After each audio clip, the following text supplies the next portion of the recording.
Hindi class में आप सभी लोगों का स्वागत है। बच्चों, आज कक्षा 11 में अथातो घुमक्कड़ जिज्ञासा पाठ को पढ़ेंगे। इस वीडियो में हम पूरे पाठ को पढ़ने वाले हैं। ये परीक्षा की दृष्टि से बहुत ही महत्वपूर्ण है, परीक्षा में पूछा जाता है। इसे राहुल सांकृत्यायन ने लिखा है, तो आप इस वीडियो को आखिरी तक देखिएगा ताकि पाठ आपको अच्छे से समझ में आ जाए। और ऐसे नए नए वीडियो पाने के लिए आप चैनल को सब्सक्राइब जरूर कर लें।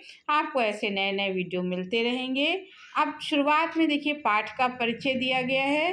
प्रस्तुत निबंध अथातो घुमक्कड़ जिज्ञासा राहुल जी की प्रसिद्ध रचना घुमक्कड़ शास्त्र से लिया गया है। इनके जीवन परिचय से ही इनकी घुमक्कड़ी अभिरुचि का पता चलता है। यही कारण है कि इनका जीवन अनुभव अत्यंत व्यवहारिक व व्यापक था। प्रस्तुत निबंध में राहुल जी ने घुमक्कड़ी की महिमा शास्त्रों के तुल्य रखी है। राहुल जी ने इस निबंध में ये सिद्ध करने का प्रयास किया है कि घूमने अर्थात यात्रा आदि से प्राप्त होने वाला ज्ञान ग्रंथों से प्राप्त ज्ञान से भी बढ़कर होता है। कदाचित ऐसा इसलिए है क्योंकि इसमें व्यवहारिकता अधिक होती है। राहुल जी ने आदिम काल से लेकर आधुनिक काल तक के अनेक महापुरुषों की सफलता का रहस्य उनकी घुमक्कड़ी प्रवृत्ति को बताया है। राहुल जी ने प्रस्तुत निबंध में ये सिद्ध करने का सफल प्रयास किया है कि संसार की प्रगति के सभी क्षेत्रों विज्ञान, धर्म, दर्शन, भूगोल, इतिहास, साहित्य, कला, संस्कृति आदि में घुमक्कड़ों ने महान योगदान दिया है। लेखक ने अपने मत की पुष्टि में Darwin, Vasco da Gama, Columbus, Buddha, Mahavir, Shankaracharya, Ramanand, Guru Nanak और दयानंद सरस्वती के नामों का उल्लेख किया है। अब यहाँ से आपका पाठ शुरू होता है। संस्कृत के ग्रंथ को शुरू करने के लिए पाठकों को रोष नहीं होना चाहिए। आखिर हम शास्त्र लिखने जा रहे हैं, फिर शास्त्र की परिपाटी को मानना ही पड़ेगा। शास्त्रों में जिज्ञासा ऐसी चीज के लिए होनी बतलाई गई है जो कि श्रेष्ठ तथा व्यक्ति और समाज के लिए परम हितकारी हो। व्यास ने अपने शास्त्र में ब्रह्म को सर्वश्रेष्ठ मानकर उसे जिज्ञासा का विषय बनाया। व्यास शिष्य जैमिनी ने धर्म को श्रेष्ठ माना। पुराने ऋषियों से मतभेद रखना हमारे लिए पाप की वस्तु नहीं है। आखिर 6 शास्त्रों के रचयिता 6 आस्तिक ऋषियों में भी आधों ने ब्रह्म को धता बता दी है। मेरी समझ में दुनिया की सर्वश्रेष्ठ वस्तु है घुमक्कड़ी। घुमक्कड़ से बढ़कर व्यक्ति और समाज का कोई हितकारी नहीं हो सकता। कहा जाता है ब्रह्म को सृष्टि करने के लिए ना प्रत्यक्ष प्रमाण सहायक हो सकता है, ना अनुमान ही। हाँ, दुनिया के धारण की बात तो निश्चय ही ना ब्रह्म के ऊपर है, ना विष्णु और ना शंकर ही के ऊपर। दुनिया दुख में हो चाहे सुख में, सभी समय यदि सहारा पाती है तो घुमक्कड़ों की ही ओर से। प्राकृतिक आदिम मनुष्य परम घुमक्कड़ था। खेती, बागवानी तथा घर द्वार से मुक्त वह आकाश के पक्षियों की भांति पृथ्वी पर सदा विचरण करता था। जाड़े में यदि इस जगह था तो गर्मियों में वहाँ से 200 कोस दूर। आधुनिक काल में घुमक्कड़ों के काम की बात कहने की आवश्यकता है, क्योंकि लोगों ने घुमक्कड़ों की कृतियों को चुरा के उन्हें गला फाड़ फाड़ कर अपने नाम से प्रकाशित किया, जिससे दुनिया जानने लगी कि वस्तुतः तेली के कोल्हू के बैल ही दुनिया में सब कुछ करते हैं। आधुनिक विज्ञान में चार्ल्स डार्विन का स्थान बहुत ऊंचा है। उसने प्राणियों की उत्पत्ति और मानव वंश के विकास पर ही अद्वितीय खोज नहीं की, बल्कि कहना चाहिए कि सभी विज्ञानों को डार्विन के प्रकाश में दिशा बदलनी पड़ी। लेकिन क्या डार्विन अपने महान आविष्कारों को कर सकता था यदि उसने घुमक्कड़ी का व्रत ना लिया होता? मैं मानता हूँ कि पुस्तकें भी कुछ कुछ घुमक्कड़ी का रस प्रदान करती हैं, लेकिन जिस जगह फोटो देखकर आप हिमालय के देवदारू के गहन वनों और श्वेत हिम मुकुटित शिखरों के सौंदर्य, उनके रूप, उनकी गंध का अनुभव नहीं कर सकते, उसी तरह यात्रा कथाओं से आप उस बूंद से भेंट नहीं हो सकती जो कि एक घुमक्कड़ को प्राप्त होती है।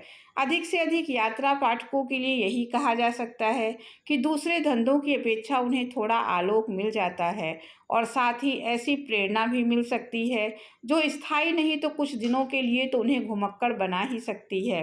घुमक्कड़ क्यों दुनिया की सर्वश्रेष्ठ विभूति है? इसीलिए कि उसी ने आज की दुनिया को बनाया है। यदि आदिम पुरुष एक जगह नदी या तालाब के किनारे गर्म मुल्क में पड़े रहते तो वो दुनिया को आगे नहीं ले जा सकते थे। आदमी की घुमक्कड़ी ने बहुत बार खून की नदियाँ बहाई हैं, इसमें संदेह नहीं, और घुमक्कड़ों से हम हरगिज नहीं चाहेंगे कि वे खून के रास्ते को पकड़ें, किंतु घुमक्कड़ों के काफिले ना आते जाते तो सुस्त मानव जातियाँ सो जाती और पशु से ऊपर नहीं उठ पाती। आदिम घुमक्कड़ों में से आर्यों, शकों, हूणों ने क्या क्या किया, अपने खूनी पंथों के द्वारा मानवता के पथ को किस तरह प्रशस्त किया, उसे इतिहास में हम उतना स्पष्ट वर्णित नहीं पाते, किंतु मंगोल घुमक्कड़ों की करामातों को तो हम अच्छी तरह जानते हैं।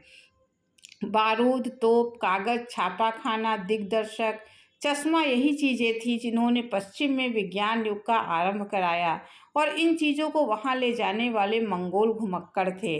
कोलंबस और वास्को डी गामा दो घुमक्कड़ ही थे जिन्होंने पश्चिमी देशों के आगे बढ़ने का रास्ता खोला।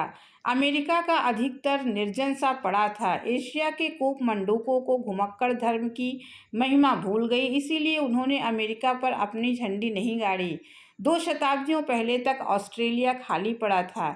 चीन और भारत को सभ्यता का बड़ा गर्व है, लेकिन इनको इतनी अक्ल नहीं आई कि जाकर वहां अपना झंडा गाड़ आते। आज अपने 40-50 करोड़ की जनसंख्या के भार से भारत और चीन की भूमि दबी जा रही है, और ऑस्ट्रेलिया में 1 करोड़ भी आदमी नहीं है।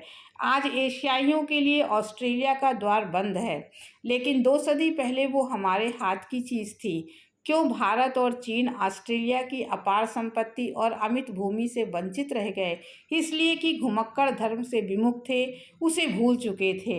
हाँ, मैं इसे भूलना ही कहूँगा, क्योंकि किसी समय भारत और चीन ने बड़े बड़े नामी घुमक्कड़ पैदा किए। वे भारतीय घुमक्कड़ ही थे जिन्होंने दक्षिण पूरब में लंका, बर्मा, मलाया, यवद्वीप, श्याम, कंबोज, चंपा, बोर्नियो और सेलिबोज ही नहीं, फिलीपाइन तक धावा मारा था, और एक समय तो जान पड़ा था कि न्यूजीलैंड और ऑस्ट्रेलिया भी बृहत्तर भारत के अंग बनने वाले हैं। लेकिन कूप मंडूकता तेरा सत्यानाश हो। इस देश के बुद्धुओं ने उपदेश करना शुरू किया कि समुद्र के खारे पानी और हिंदू धर्म में बड़ा बैर है, उसे छूने मात्र से वो नमक की पुतली की तरह गल जाएगा।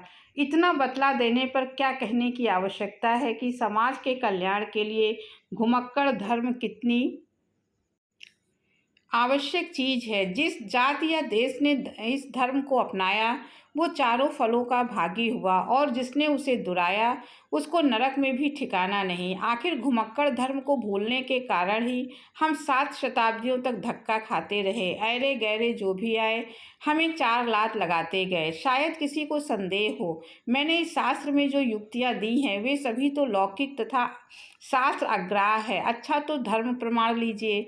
दुनिया के अधिकांश धर्म नायक घुमक्कड़ रहे। धर्माचार्यों में आचार विचार, बुद्धि और तर्क तथा सहृदयता में सर्वश्रेष्ठ बुद्ध घुमक्कड़ राज थे। यद्यपि वो भारत से बाहर नहीं गए, लेकिन वर्ष के 3 मासों को छोड़कर एक जगह रहना वो पाप समझते थे। वह अपने आप ही घुमक्कड़ नहीं थे, बल्कि आरंभ में ही अपने शिष्यों से उन्होंने कहा था, चरथ भिक्खवे चरथ, जिसका अर्थ है भिक्षुओं घुमक्कड़ी करो। बुद्ध के भिक्षुओं ने अपने गुरु की शिक्षा को कितना माना, क्या इसे बताने की आवश्यकता है? क्या उन्होंने पश्चिम में मकदूनिया तथा मिस्र में, पूरब में जापान तक, उत्तर में मंगोलिया से लेकर दक्षिण में बाली और बांका के द्वीपों तक रौंद कर रख नहीं दिया? जिस बृहत्तर भारत के लिए हर एक भारतीय को उचित अभिमान है, क्या उसका निर्माण इन्हीं घुमक्कड़ों की चरण धूलि ने नहीं किया? केवल बुद्ध ने ही अपनी घुमक्कड़ी से प्रेरणा नहीं दी, बल्कि घुमक्कड़ों का इतना जोर बुद्ध से 1-2 शताब्दियों पूर्व भी था, जिसके कारण ही बुद्ध जैसे घुमक्कड़ राज इस देश में पैदा हो सके।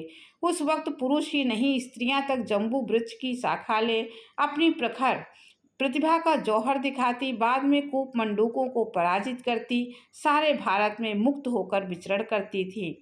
कई महिलाएं पूछती हैं, क्या स्त्रियां भी घुमक्कड़ी कर सकती हैं? क्या उनको भी इस महाव्रत की दीक्षा लेनी चाहिए? इसके बारे में तो अलग से अध्याय ही लिखा जाने वाला है, किंतु यहाँ इतना कह देना है कि घुमक्कड़ धर्म ब्राह्मण धर्म जैसा संकुचित धर्म नहीं है, जिसमें स्त्रियों के लिए स्थान ना हो। स्त्रियां इसमें उतना ही अधिकार रखती हैं जितना पुरुष यदि वे जन्म सफल करके व्यक्ति और समाज के लिए कुछ करना चाहती हैं तो उन्हें भी दोनों हाथों इस धर्म को स्वीकार करना चाहिए। घुमक्कड़ी धर्म छुड़ाने के लिए ही पुरुष ने बहुत से बंधन नारी के रास्ते लगाए हैं। बुद्ध ने सिर्फ पुरुषों के लिए घुमक्कड़ी करने का आदेश नहीं दिया, बल्कि स्त्रियों के लिए भी उनका यही उपदेश था। भारत के प्राचीन धर्मों में जैन धर्म भी है। जैन धर्म के प्रतिष्ठापक श्रवण महावीर कौन थे? वो भी घुमक्कड़ राज थे। घुमक्कड़ धर्म के आचरण में छोटी से बड़ी तक सभी बाधाओं और उपाधियों को उन्होंने त्याग दिया था। घर द्वार और नारी संतान ही नहीं, वस्त्र का भी वर्जन कर दिया था। करतल भिक्षा, तरुतलवास तथा दिग अंबर को उन्होंने इसीलिए अपनाया था कि निर्द्वंद विचरण करने में कोई बाधा ना रहे। श्वेतांबर बंधु दिगंबर कहने के लिए नाराज ना हो। वस्तुतः हमारे वैज्ञानिक महान घुमक्कड़ कुछ बातों में दिगंबरों की कल्पना के अनुसार थे और कुछ बातों में श्वेतांबरों के उल्लेख के अनुसार। लेकिन इसमें तो दोनों संप्रदायों और बाहर के मर्मज्ञ भी सहमत हैं कि भगवान महावीर दूसरी तीसरी नहीं, प्रथम श्रेणी के घुमक्कड़ थे। वह आजीवन घूमते ही रहे। वैशाली में जन्म लेकर विचरण करते ही पावा में उन्होंने अपना शरीर छोड़ा। बुद्ध और महावीर से बढ़कर यदि कोई त्याग, तपस्या और सहृदयता का दावा करता है तो मैं उसे केवल दंभी कहूँगा। आजकल कुटिया या आश्रम बनाकर तेली के बैल की तरह कोल्हू से बंधे कितने ही लोग अपने को अद्वितीय महात्मा कहते हैं या चेलों से कहलवाते हैं, लेकिन मैं तो कहूँगा घुमक्कड़ी को त्याग कर यदि कोई महापुरुष बना जाता तो फिर ऐसे लोग गली गली में देखे जाते। मैं तो जिज्ञासुओं को खबरदार कर देना चाहता हूँ कि वे ऐसे मुलम्मे वाले महात्माओं और महापुरुषों के फेर से बचे रहें। वे स्वयं तेली के बैल तो हैं ही, दूसरों को भी अपने ही जैसा बना रखेंगे। बुद्ध और महावीर जैसे महापुरुषों की घुमक्कड़ी की बात से ये नहीं मान लेना होगा कि दूसरे लोग ईश्वर के भरोसे गुफा या कोठरी में बैठकर सारी सिद्धियां पा गए या पा जाते हैं। यदि ऐसा होता तो शंकराचार्य, जो साक्षात ब्रह्म स्वरूप थे, क्यों भारत के चारों कोनों की खाक छानते फिरे? शंकर को शंकर किसी ब्रह्म ने नहीं बनाया, उन्हें बड़ा बनाने वाला था यही घुमक्कड़ी धर्म। शंकर बराबर घूमते रहे। आज केरल देश में थे तो कुछ ही महीनों बाद मिथिला में और अगले साल कश्मीर या हिमालय के किसी दूसरे भाग में। शंकर तरुणाई में ही शिवलोक सिधार गए, किंतु थोड़े से जीवन में उन्होंने सिर्फ 3 भाष्य ही नहीं लिखे, बल्कि अपने आचरण से अनुयायियों को ये घुमक्कड़ी का पाठ पढ़ा गए कि आज भी उनके पालन करने वाले सैकड़ों मिलते हैं। वास्को डी गामा के भारत पहुंचने से बहुत पहले शंकर के शिष्य मास्को और यूरोप तक पहुंचे थे। उनके साहसी शिष्य सिर्फ भारत के चारों धामों से ही संतुष्ट नहीं थे, बल्कि उनमें से कितनों ने जाकर वाकू रूस में धुनी रमाई। एक ने पर्यटन करते हुए वोल्गा तट पर निज्जी नवोग्राद के महामेले को देखा। रामानुज, मध्वाचार्य और वैष्णवाचार्य के अनुयायी मुझे क्षमा करें यदि मैं कहूँ कि उन्होंने भारत में कूपमंडूकता के प्रचार में बड़ी सरगर्मी दिखाई। भला हो रामानंद और चैतन्य का, जिन्होंने कि पंख के पंकज बनकर आदिकाल से चले आते महान घुमक्कड़ धर्म की फिर से प्रतिष्ठापना की, जिसके फलस्वरूप प्रथम श्रेणी के तो नहीं किंतु द्वितीय श्रेणी के बहुत से घुमक्कड़ उनमें पैदा हुए। ये बेचारे वाकू की बड़ी ज्वालामयी तक कैसे जाते? उनके लिए तो मानसरोवर तक पहुंचना भी मुश्किल था। अपने हाथ से खाना बनाना, मांस अंडे से छू जाने पर धर्म का चला जाना, हाड़ तोड़ सर्दी के कारण हर लघु शंका के बाद बर्फीले पानी से हाथ धोना और महाशंका के बाद स्नान करना तो यमराज को निमंत्रण देना होता। इसलिए बेचारे फूक फूक कर घुमक्कड़ी कर सकते थे। इसमें किसे उज्र हो सकता है कि शैव हो या वैष्णव, वेदांती हो या सैद्धांती, सभी को आगे बढ़ाया केवल घुमक्कड़ धर्म ने। महान घुमक्कड़ धर्म बौद्ध धर्म का भारत से लुप्त होना क्या था कि तब कूपमंडूकता का हमारे देश में बोलबाला हो गया। 7 शताब्दियाँ बीत गई और इन 7 शताब्दियों में दासता और परतंत्रता हमारे देश में पैर तोड़कर बैठ गई। ये कोई आकस्मिक बात नहीं थी।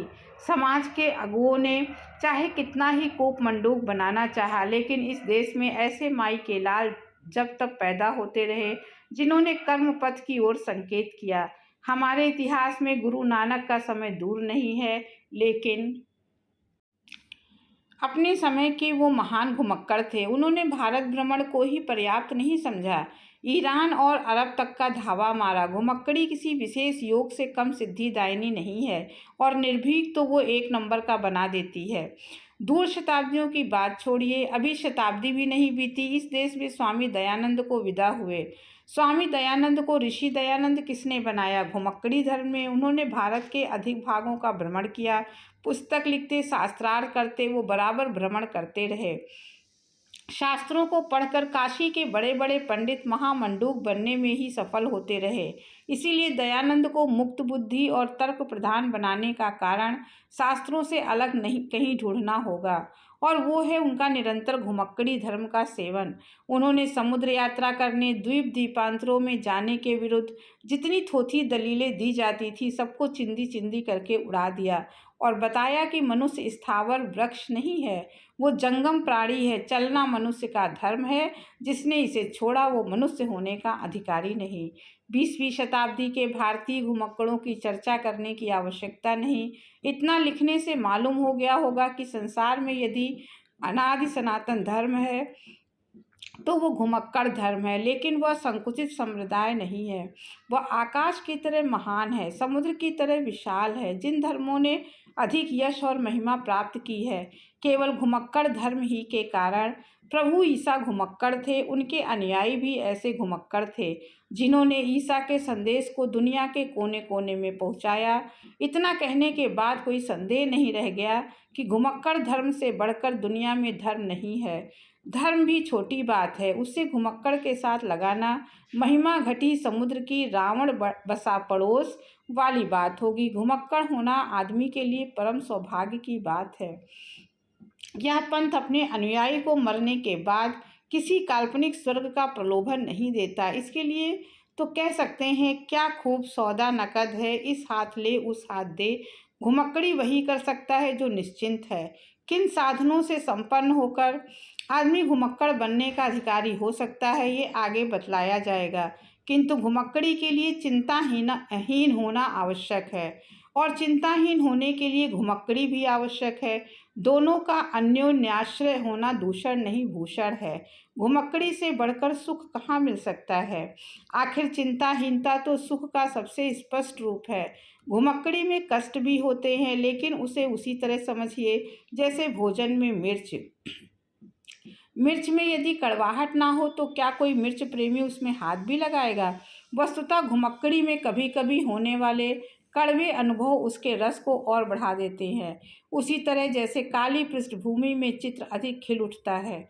व्यक्ति के लिए घुमक्कड़ी से बढ़कर कोई नगद धर्म नहीं है। जाति का भविष्य घुमक्कड़ी पर निर्भर करता है। इसलिए मैं कहूँगा कि हर एक तरुण और तरुणी को घुमक्कड़ व्रत ग्रहण करना चाहिए। इसके विरुद्ध दिए जाने वाले सारे प्रमाणों को झूठ और व्यर्थ का समझना चाहिए। यदि माता पिता विरोध करते हैं तो समझना चाहिए कि वो भी प्रहलाद के माता पिता के नवीन संस्करण हैं।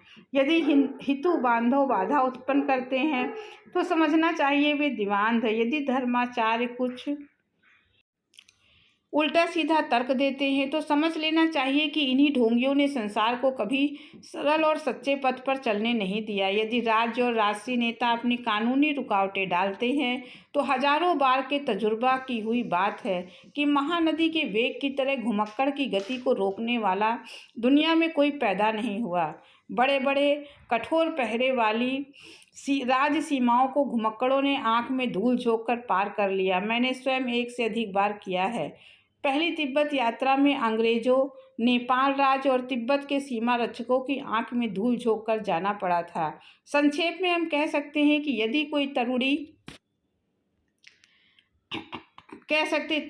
को अभागे पति के कल्पने की, जिसमें बहुत भारी मात्रा में हर तरह का साहस है। संक्षेप में हम ये कह सकते हैं कि यदि कोई तरुण घुमक्कड़ धर्म की दीक्षा लेता है, ये मैं अवश्य कहूँगा कि ये दीक्षा वही ले सकता है जिसमें बहुत भारी मात्रा में हर तरह का साहस है। उसे तो किसी की बात सुननी नहीं चाहिए, ना माता के आंसू बहने की परवाह करनी चाहिए, ना पिता के भय और उदास होने की, ना भूल से विवाह कर लाई अपनी पत्नी के रोने की, और न किसी तरुणी को अभागे पति के कल्पने की। बस शंकराचार्य के शब्दों में यही समझना चाहिए, निस्त्रय गुणे पथि विचरता को विधि को निषेधा।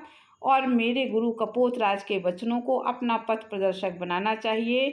सैर कर दुनिया की गाफिल जिंदगानी फिर कहाँ, जिंदगानी गर रही तो नौजवानी फिर कहाँ। इस्माइल मेरठी, दुनिया में मानुष जन्म एक ही बार होता है और जवानी भी केवल एक ही बार आती है। साहसी मनस्वी तरुण तरुणियों को इस अवसर से हाथ नहीं धोना चाहिए। कमर बांध लो भावी घुमक्कड़ों, संसार तुम्हारे स्वागत के लिए बेकरार है।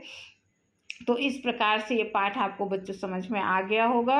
अच्छा लगा हो सब्सक्राइब कीजिएगा और लाइक कीजिएगा, अधिक से अधिक शेयर कीजिएगा। अब अगले वीडियो में फिर किसी टॉपिक के साथ मिलेंगे, तब तक के लिए धन्यवाद।